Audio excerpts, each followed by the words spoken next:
नमस्कार स्टूडेंट्स आज की इस क्लास में हम लोग पढ़ने वाले हैं अध्याय 4 है ना। अध्याय 4 में जो है पदार्थों का हम लोग पदार्थों का पृथक्करण पढ़ रहे थे है ना। तो पदार्थों के पृथक्करण में हम जो है पृथक्करण की कुछ विधियों के बारे में हम पढ़ चुके थे और कुछ विधियाँ जो था क्या था वो था बाकी था, ठीक है। तो आज हम लोग जो है स्टूडेंट्स इस क्लास में हम लोग पढ़ेंगे जो विधि बची हुई थी उसको हम पढ़ेंगे है ना।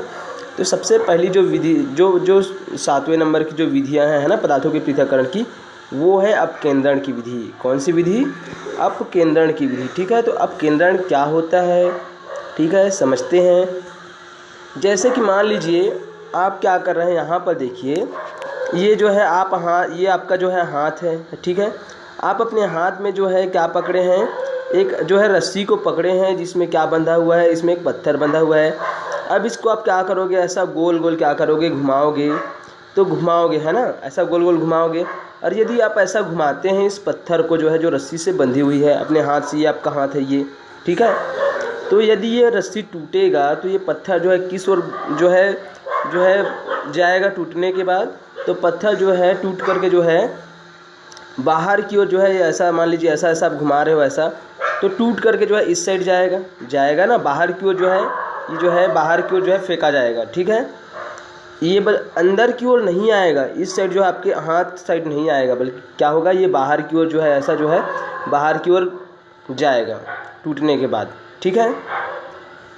क्योंकि ये जो रस्सी जो है इसको क्या करता है, ये खींचता है। जैसे जैसे आप गोल गोल ऐसा घुमाते हो तो है ना, तो आपके हाथ के ऊपर एक भार लगता है और जो ये जो पत्थर जो रहता है इसके वजन के कारण से क्या होता है, ये जो आपके हाथ को खींचने का प्रयास करता है और ये जो है बाहर की ओर जो है ये क्या लगता है, बल लगता है, ठीक है। और जैसे ही ये पत्थर टूटता है तो बाहर की ओर क्या हो जाता है, ये जो है फेंका जाता है, ऐसा समझ में आया। तो ये जो इस पर जो बल जो लगता है इसी को बोलते हैं अपकेंद्री बल। क्या बोलते हैं? अपकेंद्री बल, जो बाहर की ओर लगता है, ठीक है। तो इसी के आधार पर जो है अपकेंद्रण विधि से क्या किया जाता है, जो पदार्थ जो होते हैं तो उनमें जो है अलग अलग पदार्थों का जो है पृथक्करण किया जाता है, अलग अलग किया जाता है, ठीक है। कैसे, चलिए देखते हैं। जैसे कि आपने घर में देखा होगा या फिर अपने कभी भी जो है अपने आसपास में देखे होंगे, जब क्या करते हैं, जो दही जो रहता है, दही है ना, दही से जो मक्खन निकाला जाता है, तो मान लीजिए ये बर्तन है, क्या है, ये बर्तन है। अब ये बर्तन है, इसमें दही जो है क्या हुआ है, भरा हुआ है। तो दही जो भरा हुआ है तो जो दाल मथने का जो रहता है ना, ऐसा जो है मथनी जो रहता है, ऐसा देखे होंगे आप जो है ऐसा, तो ये जो है ऐसा गोल आकार का ऐसा होता है, ठीक है, जिसमें ऐसा जो है अलग अलग ऐसा रहता है, ठीक है। तो इसको जब मथते हैं तो क्या होता है, इसमें जो है अपकेंद्री बल क्या करता है, लगाता है। और मतलब जो चीज़ें जो है उनको ये जो है गोल गोल घूमता है, तो इस कारण से ये जो है बाहर की ओर क्या करता है, ये जो है फेंकने का प्रयास करता है। और इस कारण से मक्खन जो है क्या होता है, मक्खन जो है ऊपर में आकर के यहाँ पर क्या हो जाता है, इकट्ठा हो जाता है, ठीक है ना। तो इसी को क्या बोलते हैं, अपकेंद्रण विधि। क्या बोलते हैं? अपकेंद्रण विधि। और इस अपकेंद्रण विधि के आधार पर ही क्या किया जाता है, जो पदार्थ है उनको पृथक्कृत किया जाता है। कैसे, चलिए देखते हैं। यहाँ पर जैसे कि हम जो है क्या कर लेते हैं, यहाँ पर देखिए चित्र में देखिए, आप सीधा यहाँ पर समझिए, ये जो है क्या है, एक यंत्र है, ठीक है। ये क्या है, एक यंत्र है, ये जो दिख रहा है। अब ये क्या है, ये जो है बॉटल है, क्या है, ये बॉटल है। इस बॉटल में जो है, ये जो बोतल जो है, इसमें जो है गंदा जल क्या हुआ है, भरा हुआ है। इस गंदे जल में जो है मिट्टी के कण कंकड़ ये सब भरे हुए हैं, है ना। तो इसको क्या करते हैं, जोर जोर से ऐसा जो है इसमें जो है ऐसा फंसा करके जो है क्या करते हैं, घुमाते हैं इसको गोल गोल, ऐसा जो है क्या करते हैं, घुमाते हैं। और जब घुमाते हैं तो क्या होता है, जो इसमें जो कंकड़ पत्थर जो रहते हैं गंदे जल में, वो क्या हो जाते हैं, अपनी भार की वजह से क्या हो जाते हैं, इस पर जो है अपकेंद्री बल लगता है। अपकेंद्रण के कारण से क्या होता है, ये जो है बाहर की ओर क्या करते हैं, बाहर की ओर जो है गति करते हैं, बाहर की ओर जाते हैं, इस साइड आने लगते हैं। क्या, जो गंदे जल हैं उसमें जो कंकड़ पत्थर जो है ना, कंकड़ है या मिट्टी के जो कंकड़ है, वो कण जो है वो, ठीक है, बाहर होने की वजह से इस साइड आ जाते हैं। और जो साफ जल जो रहता है वो जो है इस साइड जो है भरा रहता है, इस साइड। तो इसको क्या कर लिया जाता है, इसको जो है छान करके जो है अलग कर लिया जाता है, ठीक है, निथार करके। समझ में आया? तो इस प्रकार से क्या किया जाता है, जो पदार्थ होते हैं उनका जो है पृथक्करण किया जाता है। ओके, किस विधि से? अपकेंद्रण विधि से। समझ में आया? ये समझ में आ गया होगा कैसे करते हैं अपकेंद्रण विधि से। और इसी विधि से जो है दूध से जो है क्रीम भी निकाला जाता है, ठीक है ना, वही बता रहा था मैं, ठीक है। उसके बाद हम आगे देखते हैं। जो 8वीं जो विधि है वो है छानना। क्या है? छानना, ठीक है ना। तो छानना तो आप जानते हैं कैसे छानना। आप देखे होंगे घर में जब क्या बनाते हैं, चाय बनाते हैं। तो चाय बनाते हैं तो चाय में जो है हम क्या, चाय बनाने के लिए पानी का इस्तेमाल करते हैं। पानी में जो है शक्कर डालते हैं, चाय पत्ती डालते हैं, अदरक डालते हैं, दूध डालते हैं, ऐसा बनाते हैं चाय, है ना। तो चाय बनाते हैं तो क्या हम डायरेक्ट जो चाय बनता है उसको पी लेते हैं क्या? नहीं पीते हैं। उसके लिए हमको जो है एक छन्नी की आवश्यकता होती है, जिसकी सहायता से हम क्या करते हैं, छानते हैं। ऐसा छन्नी की क्या होती है, आवश्यकता होती है, ठीक है ना। तो ये जो है छन्नी की हमको क्या होती है, आवश्यकता होती है, जिसकी सहायता से हम क्या करते हैं, चाय को छानते हैं। तो छानना आप जानते हैं।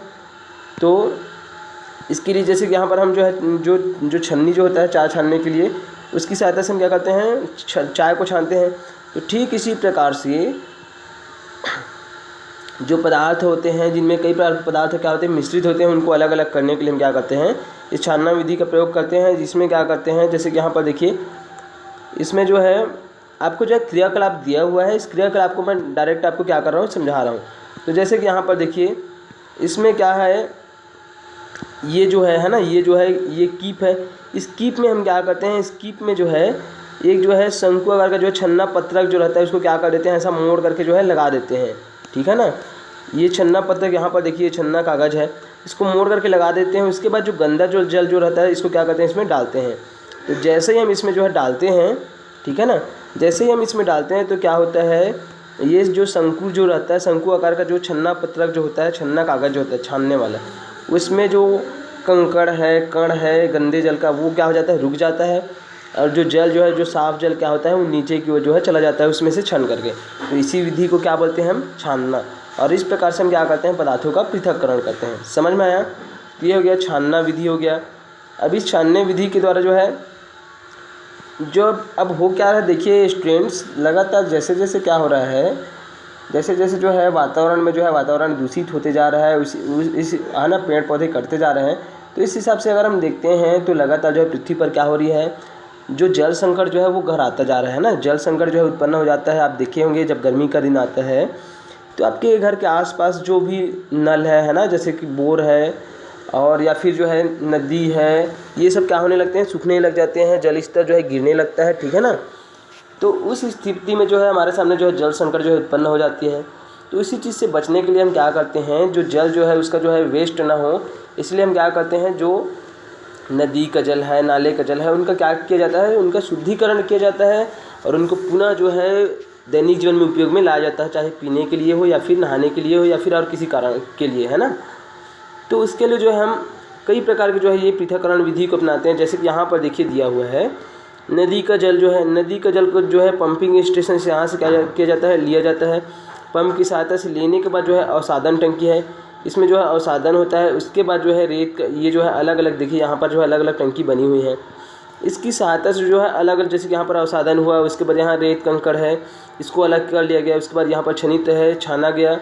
फिर क्लोरोनीकरण जो टंकी जो है, मतलब जहाँ पर जो है क्लोरीन क्या किया जाता है, इसमें जो है क्लोरीन की सहायता से उसको जो है शुद्ध किया जाता है। उसके बाद घर तक क्या होता है, भंडारण हेतु पहुँचा जाता है। तो इस प्रकार से जो है जो जल जो होता है उनको शुद्ध करने के लिए जो है कई प्रकार की जो है विधियों का जो है अभी तक हम पढ़े हैं, इसमें से इनका उपयोग किया जाता है और जल को शुद्ध किया जाता है, ठीक है ना।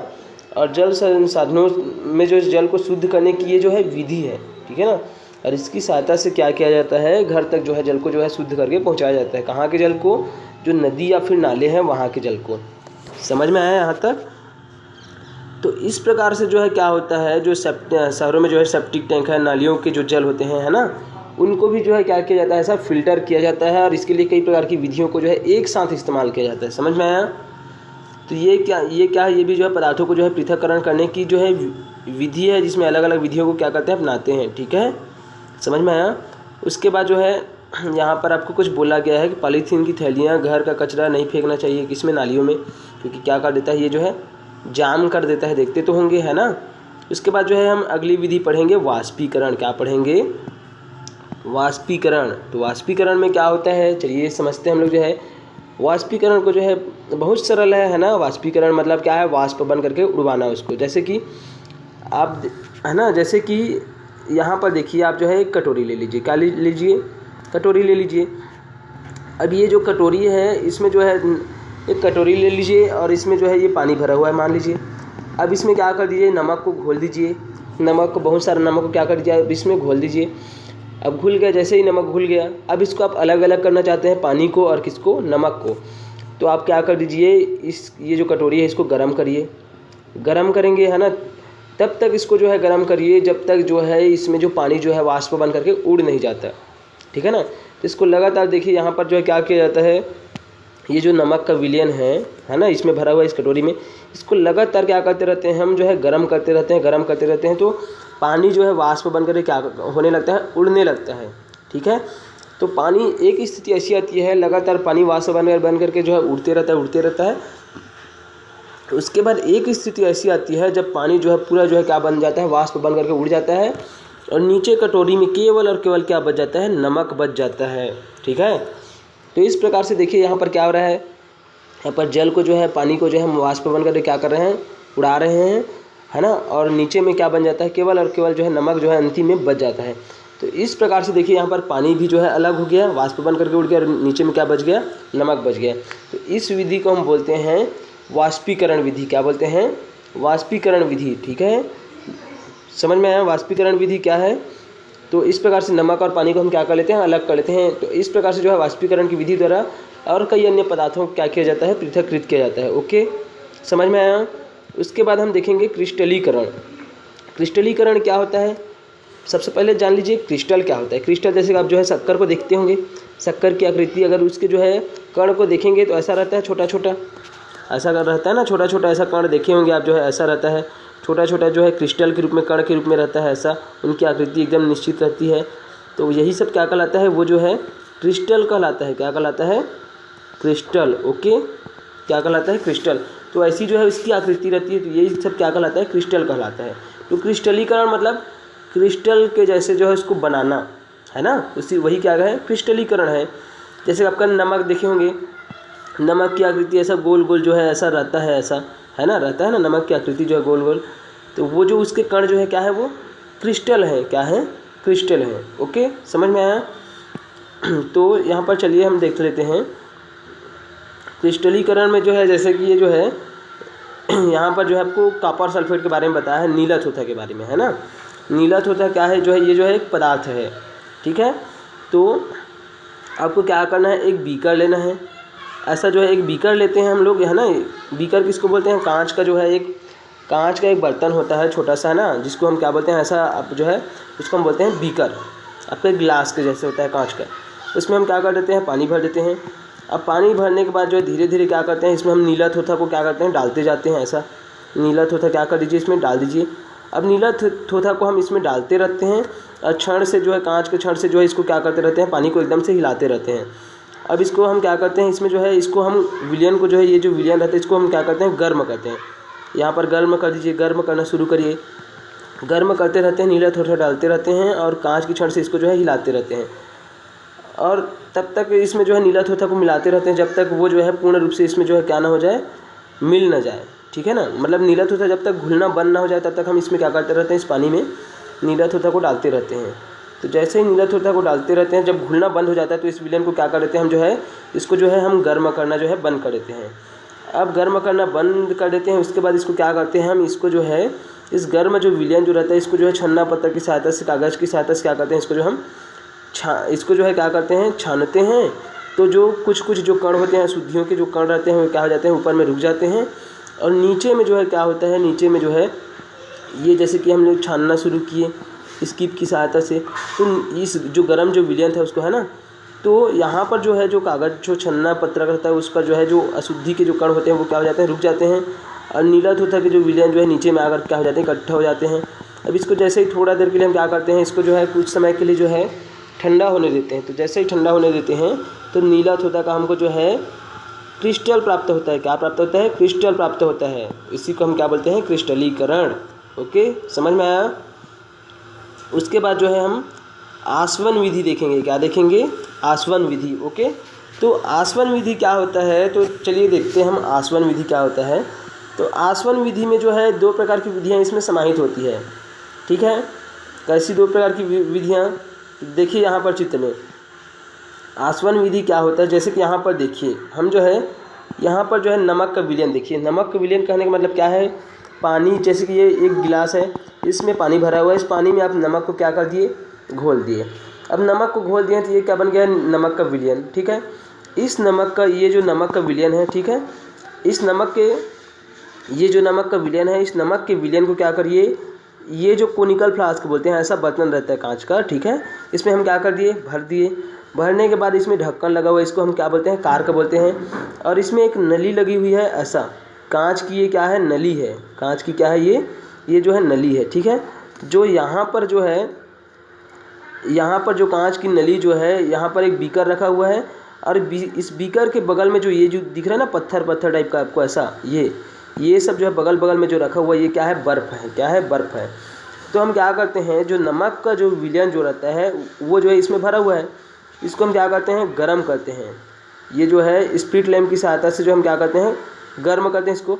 और जैसे ही इसको गर्म करते हैं, चूँकि नमक का विलयन है, तो नमक का विलयन है पानी, और नमक का जो है ये क्या है, विलयन है, तो यहाँ से पानी जो है वाष्प बनकर क्या होने लगता है, उड़ने लगता है, क्या होने लगता है, उड़ने लगता है।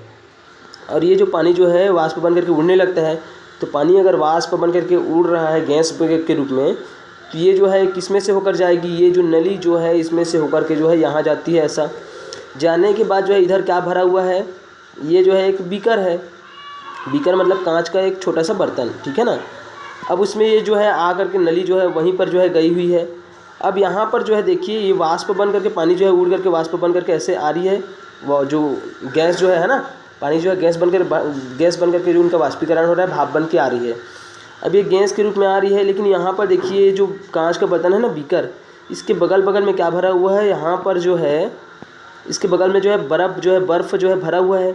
अब बर्फ़ भरा हुआ है, तो ये जो वाष्प आ रही है, तो वाष्प कैसी होगी, गर्म होगी, है ना, गैस के रूप में गर्म होगी। लेकिन जैसे ही ये आती है, तो यहाँ पर जो है ये जो कांच का जो बीकर है, ये इसको बोलते हैं बीकर। तो इस बीकर में जो है बगल में जो है बर्फ़ जो है, इस कारण से ये जो है कैसी होती है, ठंडी होती है। तो वाष्प क्या होने लगता है, पानी का जो वाष्प जो गैस बन करके उड़ती है, वो जो है ठंडी होने लगती है, और ठंडी होकर के जो है वो उनका जो है संघनन होने लगता है। मतलब वो जो है वाष्प जो है पानी की बूंदों के रूप में ठंडी होकर के क्या होने लगती है, पानी की बूंदों के रूप में बदलने लगती है, और यहाँ पर जो है जल के रूप में एकत्रित होने लगती है ना। तो इस प्रकार से लगातार जो है वाष्प बनते रहता है, उड़ उड़ करके यहाँ पर जो है पानी के रूप में जो है एकत्रित होने लगती है, ठंडी हो करके। तो अंत में जो है यहाँ पर केवल और केवल नमक बच जाता है, और यहाँ पर क्या बच जाता है, यहाँ पर जो है जल एकत्रित हो जाती है। तो यहाँ पर देखिए, यहाँ पर वाष्पीकरण हो रहा है, और यहाँ पर क्या हो रहा है, यहाँ पर संघनन हो रहा है। मतलब जो पानी जो वाष्प बन करके उड़े थे, है ना, गैस के रूप में, वो क्या होने लगा है, अब जो है उनका संघनन होने लगा है। मतलब वो जो वाष्प गैस के रूप में थी, वो जो है अब द्रव के रूप में क्या होने लगी है, बदलने लगी है। जो गैस के जो कण है वो आपस में मिलने लगे हैं, और वो जो है बूंद का रूप लेने लगे हैं पानी के। कहाँ पर, यहाँ पर। उसको बोलते हैं हम क्या, संघनन। और यहाँ पर जो है वाष्प बन करके उड़ रहे हैं, इसको क्या बोलते हैं हम, वाष्पीकरण। तो वाष्पीकरण और संघनन की प्रक्रिया जो है लगातार क्या होती है, चलती है। और अंतिम में एक स्थिति ऐसी आती है कि यहाँ पर केवल क्या बच जाता है, नमक। क्या बन जाता है, क्या बच जाता है, नमक बच जाता है। और इधर क्या हो जाता है, इधर जो है जल जो है एकत्रित हो जाती है। मतलब यहाँ पर जो है हम 2 पदार्थों को क्या कर लिए, वाष्पीकरण और संघनन के द्वारा जो है अलग अलग कर लिए। तो इसी विधि को हम बोलते हैं आसवन। क्या बोलते हैं, आसवन। आसवन विधि के द्वारा हम जो है कई प्रकार के जो है हम क्या करते हैं, पदार्थों का पृथक्करण करते हैं। ओके, आसवन क्या होता है, समझ में आया। इसमें जो है वाष्पीकरण और संघनन दोनों एक साथ होती है। इसी विधि को हम क्या बोलते हैं, वाष्पन। उसके बाद हम देखते हैं ऊर्ध्वपातन। क्या देखेंगे हम यहाँ पर, ऊर्ध्वपातन क्या होता है। तो ऊर्ध्वपातन क्या होता है, एक बार समझ लीजिए। ऊर्ध्वपातन कहने का मतलब होता है कि आप जैसे मान लीजिए क्या कर रहे हैं, जैसे कि यहाँ पर हम देखते हैं, जैसे कि आप जो है पानी को क्या कर रहे हैं, यहाँ पर जैसे देखिए बर्फ़ है, है ना, जैसे कि बर्फ़ है। बर्फ़ को जब आप गर्म करना शुरू करेंगे, बर्फ़ किस में बदलेगा, पानी में बदलेगा। किस में बदलेगा, पानी में। और पानी को जब गर्म करोगे तो किस में बदलेगा, वो जो है वाष्प के रूप में बदलेगा। किस में बदलेगा, वाष्प के रूप में, गैस के रूप में बदलेगा ना, भाप के रूप में बदलेगा, है ना। तो यदि बर्फ़ को गर्म करते तो पानी में बदलता है, और पानी से फिर वाष्प में। मतलब ठोस द्रव जो है, ठोस यहाँ पर ठोस जो बर्फ़ होता है कैसा होता है, ठोस होता है। और ठोस जो है जैसे ही बर्फ़ को गर्म करते हैं क्या बनता है, पानी बनता है। पानी क्या है, पानी द्रव है। और द्रव को जैसे ही हम जो है क्या करते हैं, इसको जो है गर्म करते हैं तो ये किस में बदलता है, गैस में, ठीक है ना, भाप बनता है। लेकिन ये तो हो गया, ये अधिकतर पदार्थ ऐसे ही बदलते हैं, पहले ठोस से फिर द्रव में बदलते हैं, गर्म करते हैं, फिर उसको वो जो है गैस में बदलते हैं। लेकिन कुछ पदार्थ क्या होते हैं डायरेक्ट जो है ठोस से किस में जो है बदल जाते हैं, ठोस से सीधे जो है वो जो है गैस के रूप में बदल जाते हैं। तो इसी क्रिया को हम बोलते हैं, क्या बोलते हैं, ऊर्ध्वपातन। जैसे कपूर है, क्या है, कपूर। आप अपने आसपास में जो पूजा करने के लिए कपूर लाते हैं उनको आप जला करके देखिएगा, तो वो पिघल करके जो है, कपूर पिघल करके जो है द्रव नहीं बनेगा। क्या नहीं बनेगा, द्रव नहीं बनेगा, बल्कि क्या बनेगा, वो डायरेक्ट सीधा गैस बन करके क्या हो जाता है, उड़ जाता है। समझ में आया, मतलब कपूर जो है ठोस से सीधा जो है वाष्प में परिवर्तित हो जाता है, मतलब गैस के रूप में। तो यही जो प्रक्रिया, यही जो विधि है, इसको हम बोलते हैं ऊर्ध्वपातन विधि। क्या बोलते हैं, ऊर्ध्वपातन विधि, ठीक है। ऊर्ध्वपातन विधि के द्वारा भी हम क्या करते हैं, कई प्रकार के पदार्थों को जो है क्या करते हैं, हम जो है पृथक्कृत करते हैं। समझ में आया। तो ऊर्ध्वपातन विधि आप समझ गए होंगे कि कोई पदार्थ क्या हो जाता है, डायरेक्ट सीधे क्या होता है, वो जो है ठोस पदार्थों से सीधा द्रव अवस्था में बदले बिना जो है सीधा गैस में क्या हो जाते हैं, बदल जाते हैं। इस विधि को हम बोलते हैं ऊर्ध्वपातन विधि। और इसी के आधार पर जो है हम कई पदार्थों को क्या करते हैं, पृथक्कृत करते हैं, ठीक है। जैसे कि यहाँ पर आपका जो है नौसादर दिया है, नौसादर को क्या किया जाता है, पृथक्कृत किया जाता है इसी विधि के द्वारा, ठीक है, समझ गए। तो इस प्रकार से जो है हम जो है जितने भी जो है क्या है पृथक्करण करने की जो विधियाँ हैं उसको हम क्या कर लिए, पढ़ लिए, ठीक है। और आप लोगों को समझ में भी आया होगा, बहुत आराम से समझाया हूँ डिटेल से। और यदि समझ में नहीं आता है तो जब भी आप स्कूल आएंगे क्या कर सकते हैं, पूछ सकते हैं ना, अपना डाउट क्लियर कर सकते हैं, ओके। तो इसके बाद जो है इन जो है यहाँ पर हम समझते हैं कि जो पृथक करने की विधियाँ हैं, तो मिश्रण जो होते हैं क्या होते हैं, अलग अलग होते हैं। और मिश्रणों में जो है अलग अलग क्या होते हैं, पदार्थ होते हैं। तो उन पदार्थों को जो है पृथक्कृत करने के लिए हमको जो है किसी एक विधियों के द्वारा हमारा काम नहीं चलता है। उसके लिए जो है हमको पृथक्करण की कई सारी विधियों को क्या करना पड़ता है, अपनाना पड़ता है, ठीक है ना। इसी कारण से हम देखें इतना 9 प्रकार के जो है पृथक्करण करने की विधियाँ देख लिए, ठीक है ना। इसके आधार पर हम जो मिश्रण जो होते हैं उनके पदार्थों को क्या कर सकते हैं, पृथक्कृत कर सकते हैं, ओके। तो इस प्रकार से आपका ये वाला चैप्टर जो है पढ़ने के मामले में क्या होता है, समाप्त होता है, ठीक है। उसके बाद जो है क्वेश्चन आंसर है, क्वेश्चन आंसर को जो है मैं नेक्स्ट वीडियो में जो है कंप्लीट कराऊंगा इसको जो है। और मैं आपको प्रश्न उत्तर लिखने के लिए जो है PDF के माध्यम से जो है उपलब्ध करा चुका हूँ, है ना। आप वहाँ से जो है यहाँ तक जो है क्या कर लेंगे, काफ़ी कंप्लीट कर लेंगे। और ये जो है सही विकल्प और रुचि संबंध जोड़िए, इन सब चीज़ों को जो है मैं बताऊँगा, है ना, खाली स्थान को, ओके। और इस प्रकार से आपका ये वाला चैप्टर क्या हो जाएगा, समाप्त हो जाएगा, ठीक है। तो नेक्स्ट वीडियो में जो ये जो छोटे छोटे क्वेश्चन है इसको कंप्लीट करेंगे। और उसके बाद जो है आपका अगला चैप्टर जो है वो है हमारे चारों ओर के परिवर्तन, इसको पढ़ेंगे, ठीक है। तो आज के लिए बस इतना ही।